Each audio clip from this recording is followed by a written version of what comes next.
Hello, good morning! So, anong kwento natin today? Eto na. So, na-capture natin ang ganap kagabi. Yes, gabi na tayo guys. If you notice, diba? Iba yung scenario ng daan natin today. Not the usual na walang tao, tahimik. Ngayon may mga tao na tao pa din sa paligid. May mga bata pa dyan. So, kasi po, si ating girl is panggabi na. Yes, tama po kayo na narinig. Panggabi na po si ate girl.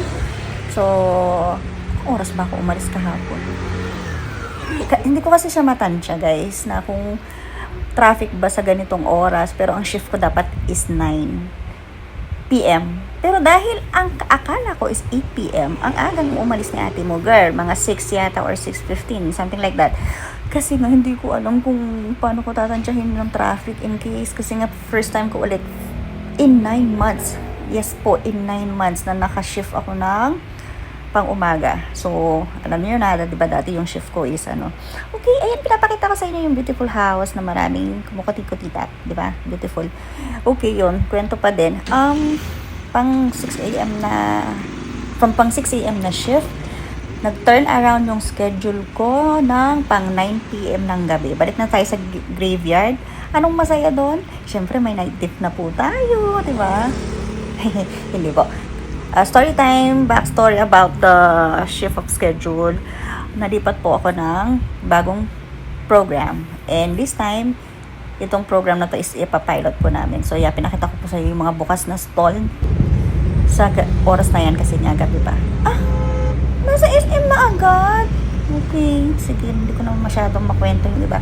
Yan, pero yan, nakita nyo ang daming tao sa SM, no? Kasi nga, holiday, silang araw before the holiday, yan, nakikita nyo kung gaano kapuno yung parking area sa SM. It's so sad na, actually, hindi pa ako nakapag-Christmas shopping, talaga na shopping na. Anyway, yung mga anak ko naman, sabi ko, bilang ko ba kayo ng pamasko? Sabi nila, kailangan pa ba yan? Diba? Ayun, hindi na sila ganun hindi tulad dati. Kailangan talaga i-prepare mo yung mga pamasko nila or what not kasi nga binata na. Ngayon, anyway, kahit naman kasi kailan nakakabili sila ng mga damit na isusuot. Hindi na para pang formal or what not. Ayan, nasa shuttle na tayo guys. Yun yung unang beses na nakakapag video na nakikita yung shuttle. Nasa office na agad. Isang gulo ko, no? Anyway, yan. Journey yan natin sa pagpasok. Ngayong panggabi na tayo. So, ang saya pa ng aeroport. Daming tao. May mga dyan, may mga pabazar sila tuwing weekend. So, open pa sila, guys. Escalator nga si ate nyo. Uy! Diba? Anyway, hindi ko alam kung ano mangyayari sa akin dyan sa oras na yun kasi nga walang pong tulog si ate kasi from 3 a.m. nagising ko maghapon na yun hanggang sa pagpasok ko ng gabi. So, dito na tayo sa 6th floor na yan. Si elevator girl, siya na naman mag-isa. Hindi ka happy? Hindi happy si ate niya girl. Antok. So, I plan to mag-nap bago yung shift.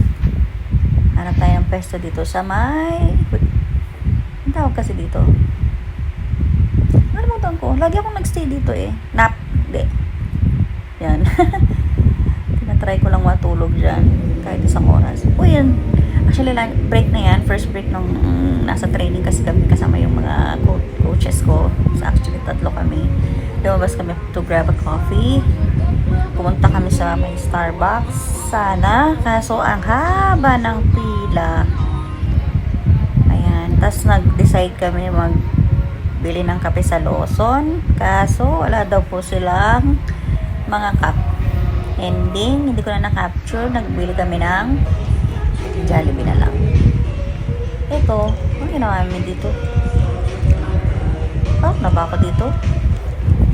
Ay, pauwi na ako. Ayan na, di ba? Daming ganap pero pauwi na pala si ate nyo, girl. 6 a.m. yan, di ba? Sarap, umuwi ng umaga.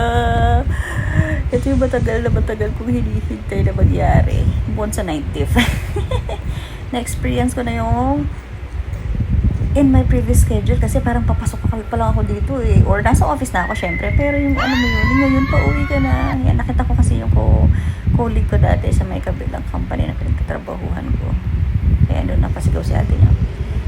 Dito na tayo. Waiting tayo ng shuttle. Hala, na-enjoy ko lang yung view kasi umaga. Waiting pa din ng shuttle. At good thing, or probably it's just because it's from a Sunday shift, kaya konti yung tao. Kasi normally, kapag ganito yung oras ng pag out, daming tao dyan, pauwi lang sa shuttle. So, yun yung magiging struggle lang natin in the future. In the coming days, especially on a weekdays, pag uuwi na. Ito naman po is on, sa terminal area, sa may SM Clark. SM Clark, pauwi na. Angeles yan. Naka-tricycle na po tayo. Pauwi ng apartment. So, nag-out ako actually nag-clock out ako 6:11 yata. Tingnan natin anong oras ba tayo makaka-uwi. Anyways, maaga pa din. Umaga. Sarap ng morning breeze. Diba pag pa-Christmas, masarap. Maano yung ambience. Malamig-lamig. Ganyan. Yan. Tricycle. Medyo Tom Jones na dyan si ate mo girl kasi hindi ako kumain sa office actually. Hindi ako nag-dinner because may time kasi yung pag order or pag claim ng pagkain. So happy yung claim time doon sa mga previous order ko sa may meal app is 6 a.m. So hindi ako bibigyan ng pagkain pag hindi pa yun yung time. Kaya inuwi ko na lang yung food sa apartment ko na lang kainin. Balik ko na tayo, pabalik dito, di ba? Familiar na kayo dito sa lugar na to, yung nilalakad ko everyday. So, umaga pa lang, kaya sarado pa sila. Ang haba pala nito na-capture kong mga video. Ayan, nasa tricycle si ate mo, girl. Pauwi na. O, dadaanan natin si bakery. St. Martin's Bakery for the tinapay. Pero hindi ako ng tinapay. Bumili. Kasi nga, inumin ko yung pagkain ko.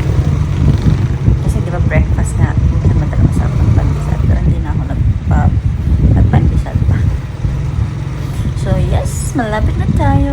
Makakatulog na tayo from our, hindi ko alam, ilang oras akong gising. So yan, 7:05. Nasa bahay na ang person.